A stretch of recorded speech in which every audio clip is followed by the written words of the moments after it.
Футболдан Өзбекстанның U23 құрамасы Сауд Арабиясында өтіп жатқан Азия кубогының плей-офф кезеңіне жолдама алды. Көршілеріміз 3-ші турда Оңтүстік Кореяны 2-0 есебімен жеңіп, сенсация жасады. Ассалаумағалейкум қадірменді көрермен, Руслан Бақытжанның спорт жаңалықтары YouTube арнасына қош келдіңіздер. Бізде жаңа шығарылым, талқылайтын тақырыбымыз футбол. Ендеше арнамызға жазылып, лайк басып, комментарий қалдыруды ұмытпаңыздар. Біз бастайық. Қадірменді көрермен, Руслан Бақытжан телеграм арнасына тіркеліңіздер. Қазір төменде сілтемесін қалдырып кетем. Сіздерге достарымыздың арнайы сыйлықтары бар. Ендеше тез-тез тіркеліп, сол сыйлықтарды алып кетіңіздер. Достар, осылайша бүгінгі шығарылымды керемет жаңалықпен бастаймыз. Көршілеріміз Өзбекстан құрама командасы U23 ойыншылары плей-офф кезеңіне жолдама алды. Бұл өте ауыр топ екендігінде айта кетейік. Өйткені бұл топта Өзбекстан, Оңтүстік Корея, Иран және Ливан құрамалары болды. Енді Ливан осы турнирдің дебютанттарының бірі болды. Бұл турасын сәл кейінірек айтамыз. Және соның өзінде Ливан құрамасы бір керемет сенсация жасап кетті 3-ші турда. Сондықтан да енді плей-офф кезеңіне білесіздер, 4 команданың 2-еуі жолдама алады. Сондықтан да бұл жерде енді 2 орынға 3 бірдей Азияның алпауыт құрамалары таласқан болатын. Олардың арасында Иран командасы бар. Иран әрқашанда өте мықты құрамды алып барады бұл турнирге. Бірақ бұл жолы Иран құрамасы жарысты орта жолда топтық кезеңде аяқтауына мәжбүр болды. Енді Өзбекстан және Оңтүстік Корея арасындағы матчқа келетін болсақ, бұл кездесуде қағаз жүзінде біз енді жаңа айтып қалдық қой. Өзбекстан сенсация жасады деп. Өйткені Өзбекстан Корея арасындағы матчта оңтүстік кореялықтар қағаз жүзінде фаворит саналған. Сондықтан да оңтүстік Корея құрамасы осы топтың басты фавориті және бірінші орынмен шығу тиіс деген болжамдар айтылған болатын. Бұл бізде 3-ші тур және С тобы, енді қазақша айтқанда С тобы. С тобында Өзбекстан құрамасы 3 ойыннан кейін 7 ұпай еншіледі. Расында ешкім күтпеген нәтиже болды. Өйткені Өзбекстан және Оңтүстік Корея екеуі тең түсіп қалған жағдайда бұл құрамаларда максимум 5-5 ұпайдан болатын еді. Және ар жақта Иран, Ливанды жеңіп кеткен кезде Иран сол 2 орынның бірін иеленетін еді. Сондықтан да Өзбекстанның тағдыры қыл үстінде болды. Ал өзбек жастары өз-өздеріне сенді. Сондықтан да соның арқасында олар Оңтүстік Кореяны жеңіп кетті. Сонымен ойынға келетін болсақ, бірінші таймда допқа елгету бойынша Өзбекстан құрама командасына небәрі 31 ғана пайыз болды. Бірінші таймның қорытындысы бойынша Оңтүстік Кореяда 69%, соққылар 3-3, бірақ 1-1 дәл соққы болған жоқ. Бұрыштамалар бойынша есеп 3-2 болды. Негізі бірінші тайм сондай бір сылбыр өтті, мен матчты көрдім. Әсіресе алғашқы 20 минутқа дейін Өзбекстан командасы тіпті қақпаға 1-1 соққы жасаған жоқ етін. Одан кейін үзілісте Равшан Хайдаров деген Өзбекстандағы ең бір танымал бапкерлердің бірі бар. Сол кісі енді осы U23 құрамасын бастап алып барған еді Сауд Арабиясына. Екінші таймда бір керемет бір мотивация берді ма, сондай бір мықты құраммен, мықты көңіл күймен шыққандығын айта кетейік. Және екінші таймда бірден бізде өзгерістер болды.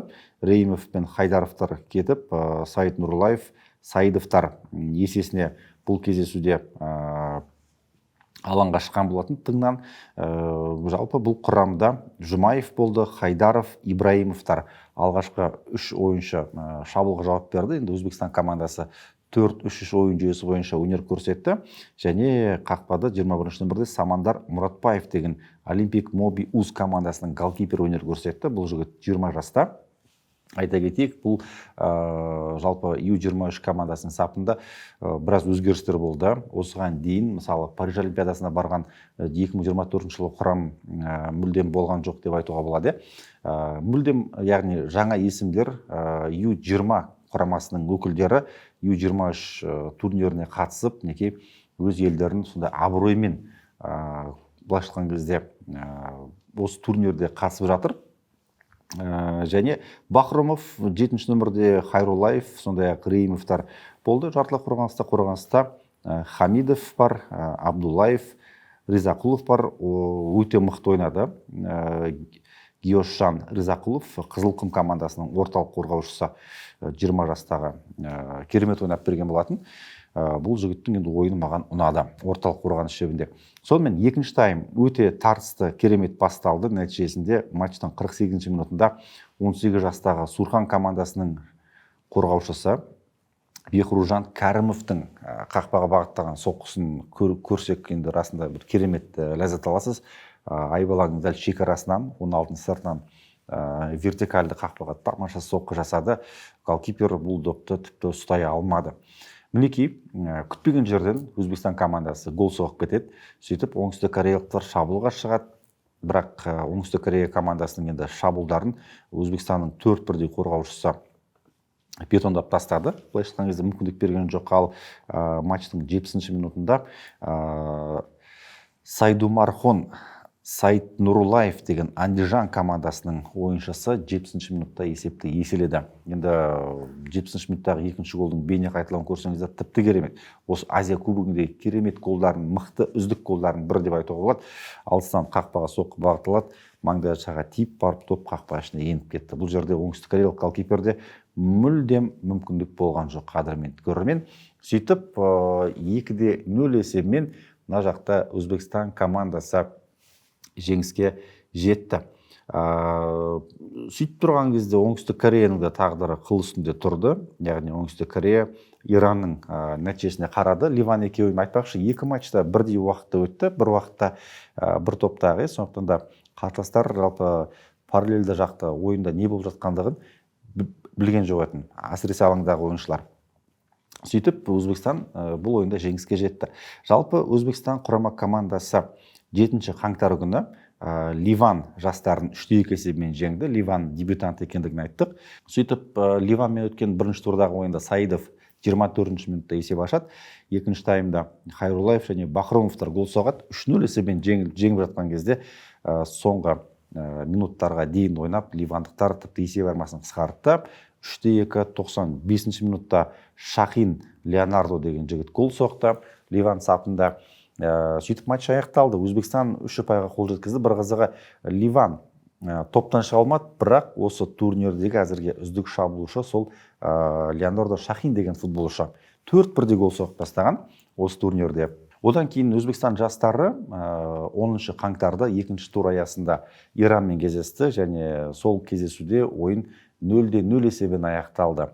4 ұпай болды Өзбекстан командасында, бірақ 3-ші турдағы қарсылас оңтүстік Корея еді ғой.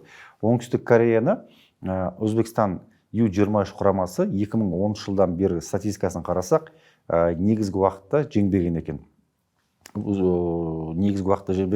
Бірақ 2018 жылы осы Өзбекстан U23 құрама командасы, білесіздер ме, Азия кубогын жеңіп алды ғой Қытайдағы турнирде. Сол кезде жартылай финалда экстра таймда 4-1 есебімен өзбек жастары жеңіп кеткен еді. Ол кезде Азизжан Ғаниев, Расур Яқшыбаев, Акрамжан Камилов деген футболшылар болған.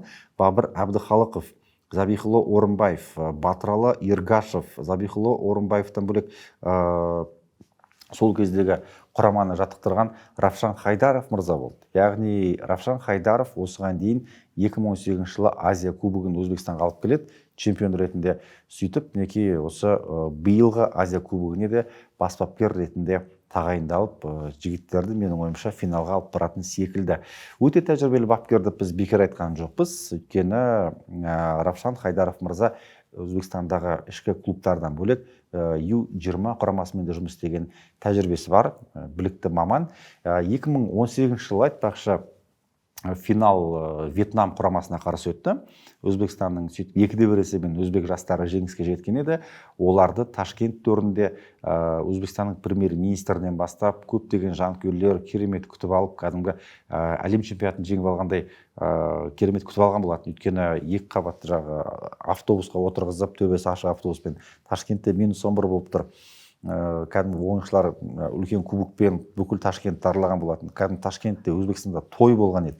Одан кейін Өзбекстан үкіметі Азия кубогіне қатысқан 26 футболшыға және бапкерлеріне бір көлік сыйлады. Енді расында Азия, енді жалпақ тілмен айтқанда Еуропа чемпионатын жеңіп келді ғой. Біз енді Еуропадамыз ғой. Мысалы Қазақстан құрамасы, жастар құрамасы, U21 құрамасы Еуропа чемпионатына қатысып Еуропа чемпион атанды деген сияқты әңгіме ғой. Азия кубогы де сондай деңгейлі турнир, және Өзбекстан жастары сол турнирде жеңіске жеткен еді. Мінекей, біз енді хронология бойынша сәл артқа кетіп қалдық. Айтайын дегеніміз, Өзбекстанның U23 құрамасы әр жылдары өте мықты құрама болған. Жалпы бұл турнирдің тарихы 2012 жылдан бастау алады, және күні бүгінге дейін 7-ші мәрте өткізіліп жатыр бұл Азия кубогы, және Өзбекстан құрамасы барлық жарыстарға қатысып келе жатыр, жүйелі түрде қатысып келе жатыр, және басты фавориттердің бірі. Мысалы, Өзбекстан құрамасы 2018 жылы Қытай төрінде Вьетнамды жеңді финалда, сөйтіп 2020 жылы Таиландта өткен турнирді оңтүстік Корея Сауд Арабиясын пенальти сериясының қорытындысы бойынша жеңеді финалда, ал Өзбекстан Австралиямен 3-ші орынға таласады, бірақ 1-0 есебімен жеңіліп қалды. Қараңыз, 2018 жылы Азия кубогын алды, 2020 жылы тағы да жүлдеге таласты, бірақ мүлдем басқа құрам болды. Соған қарамастан олар 4-ші орын алып қалды. Жақсы нәтиже бұл да. Содан кейін 2022 жылы Өзбекстан өзі қабылдады бұл турнирді, және өзбек жастары финалға шықты, Сауд Арабиясымен кездесті, және 2-0 есебімен Сауд Арабиясы жеңіп кеткен болатын.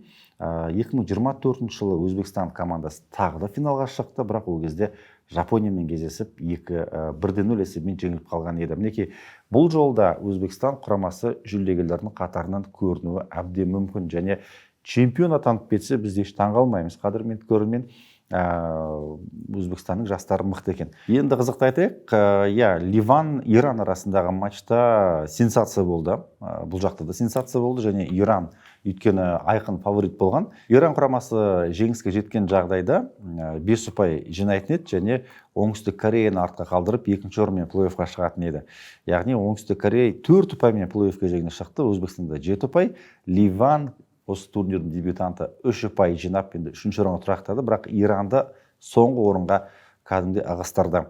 2 ғана ұпаймен осы турнирді аяқтады Иран. Енді Ливанға ешқандай өкпе жоқ, өйткені бірінші мәрте қатысып отыр. Оларды ешкім сынамайды да шамасы өз елінде, керісінше Иранды жеңгендеріне қуанады. Ал Өзбекстан, оңтүстік Корея осылайша С тобында 1-2 орын алып плей-офф кезегіне жолдама алды. Сондай-ақ басқа топтардағы нәтижелер не болып жатыр?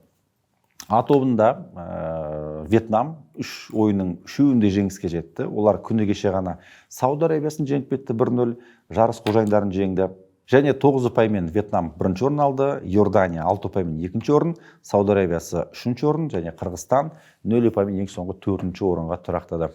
Қырғызстан құрамасы да осы турнирдің өзі 2 дебютанты бар, және олардың бірі Ливан болса, екіншісі Қырғызстан. Біздің көршілеріміз, Алатаудың ар жағындағы бауырларымыз да U23 турниріне қатысып жатыр, Азия кубогіне. Бұл да қуанышты жаңалық негізі, және Қырғызстан құрамасы бұл турнир жалпы жаман ойнаған жоқ. Олар Сауд Арабиясымен 1-0 есебімен ойнап жеңіліп қалған болатын, яғни 1-0 есебіне.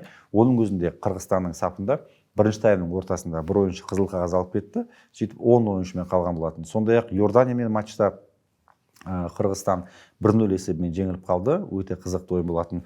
Одан бөлек Қырғызстан құрамасы Вьетнаммен кездесіп, осы турнирдегі бірақ голын салды, матч 2-1 есебімен аяқталды ол кездесуде. Сондай-ақ Б тобында Жапонияның жағдайы жақсы. Жапония 2 турдың қорытындысы бойынша 6 ұпай жинаған. Осы турнирдің енді басты фавориттердің бірі екендігін біз жақсы білеміз. Одан бөлек бұл турнир барысында Д тобында Қытай құрамасында 4 ұпай, олар Австралияны жеңіп кетті күтпеген жерден. Австралияда 3 ұпай, Иракта 2 және Таиландта 1 ұпай. Таиланд құрамасы енді жарысты топтық кезеңде аяқтағандығын шамамен өздеріңізде түсініп отқан боларсыздар. Сонымен Б тобында Жапонияны айттық, 6 ұпай, Біріккен Араб Әмірліктері мен Сирияда 3 ұпайдан қатар жарысты ресми түрде аяқтады. 2 ойында 0 ұпай еншілеп, ең соңғы 4-ші орынға жайғасты. Өзбекстанның жалпы қадірменді көрермен футболшылар ғана мықты емес, сондай-ақ төрешілер де мықты. Кезінде білесіздер ғой, 2010 жылы Оңтүстік Африкадағы әлем чемпионатында Өзбекстан және Қырғызстанның төрешілері жұмыс істеген болатын. Бірінші рет өзіміздің орталық Азиядан шыққан төрешілер әлем чемпионатында жұмыс істеді. Солардың бірі Равшан Ерматов, бүгінде Өзбекстан футбол федерациясының басшысы. сол кезде жұмыс істеген еді. Және осы Азия кубогінде де Өзбекстанның төрешілері бар. Мәселен, негізгі төрешілер Әскер Наджафалиев және Фердаус Нұрсафаров деген мамандар. Сондай-ақ сол бас бапкердің көмекшілері ретінде тағы бір екі өзбек әділ қазысы бар екен. Олардың арасында Руслан Сиразиддинов және Бахтияр Қожа Шавкатов деген төрешілер бар. Міне, төрешілер де жұмыс істеп жатыр. Өзбекстанның атынан ойыншылар да өте мықты, өзбектің жанкүйерлері де керемет қолдау көрсетіп жатыр. Сондықтан да Өзбекстан құрамасы менің ойымша жоқ дегенде енді жартылай финалға дейін жетеді деп ойлаймын. Яғни одан өтсе, ары қарай финалдың да ауылы алыс емес. Өзбек жастарын бүгінгі керемет жетістігімен құттықтаймыз. Өзбекстанның тағдыры негізі қыл үстінде тұрған. Не Иран шығып кетеді, не Оңтүстік Корея деген сияқты Өзбекстан үшінші орынға түсіп қалу әбден мүмкін еді. Бірақ жігіттер өз-өзін алып шықты. Тәжірибелі бапкер Равшан Хайдаровтың бұл жерде біліктілігі кәдімгідей білінді. Сондықтан да Өзбекстан жастары алдағы уақытта біразға барады деген ойдамыз. Сонымен тағы бір жаңалық Өзбекстан футбол туралы. Ардақты ағайын, Өзбекстанның футболдан ересектер арасындағы бас бапкері Фабио Канаваро 20 қаңтарда Біріккен Араб Әмірліктерінде оқу-жаттығу жиындарын бастайды. Осыған қатысты Өзбекстанның бас бапкері шетелде ойнайтын жұлдызды ойыншыларды шақырмаған екен. Олардың арасында Әбдіқадыр Хусанов бар, сондай-ақ негізгі шабуылшы капитан Елдар Шамырадов жоқ. Яғни Хусанов пен Шамырадов шақырту алған жоқ. Болған шақырту алған ойыншылардың барлығы Өзбекстан чемпионатында ойнайды. Оның себептері де бар, өйткені бұл кеңейтілген құрам болды. Яғни Өзбекстанның ішкі чемпионатын ойнайтын футболшыларға бұл қосымша мүмкіндік. Олардың да бабын тексеріп көру керек. Олардың да бір шамасы негізгі құрамға ілінуі мүмкін. Жігіттерінен өзінің қолында барлығы. Олардың арасында кімдер бар? Тәжірибелі қақпашы Өткір Юсупов бар, сондай-ақ Владимир Назаров, Эдем Немановтар, қорғаныста Махмуд Мухаммаджонов, Авазбек Улмасалиев бар, жартылай қорғаныста Ибрахимов бар, Хуршид Гиосов сияқты жігіттер бар екен. Шабуылда көп екен ойыншылар. Рустам Тордымұрадов, Азиз Халмұрадов бар, Саман Даржон Мавланкулов, Надырбек Абдразақов сияқты ойыншылар бар. Бұл жігіттерде енді қазір Өзбекстан чемпионаты демалыста, қыста. Олардың енді чемпионаты енді басталады, көктемде, наурызда. Оған дейін қазір оқу-жаттығу жиындарын енді бастап жатыр клубтар. Сол клубтардан осы дебют ұлттық құрамаға былайша айтқанда үміткерлерді шақырып отыр ғой. Сондықтан да Хусановтар болмайды, бірақ Хусановтар бәрібір де құрамаға қосылады. Олар одан кейінгі оқу-жаттығу жиындарына міндетті түрде шақырту алу керек. Жолдастық матчтар болады алдағы уақытта. Ал әлем чемпионатында Өзбекстан құрамасы 18 маусымда дебютті матчын Колумбия құрамасына қарсы өткізетіндігін айта кетейік. Одан кейін барып 23 маусымда Португалиямен кездеседі. Қадірменді көрермен, осылайша бүгінгі шығарылымымыз өз мәресіне жетті. Өзбекстан U23 құрама командасына біз тек қана сәттілік тілейміз. Видеомыз ұнаса, арнамызға жазылып, лайк басып, комментарий қалдыруды ұмытпаңыздар. Өзбекстан құрамасы Азия кубогын өз тарихында екінші мәрте жеңе ала ма? Міндетті түрде комментарий қалдырыңыздар.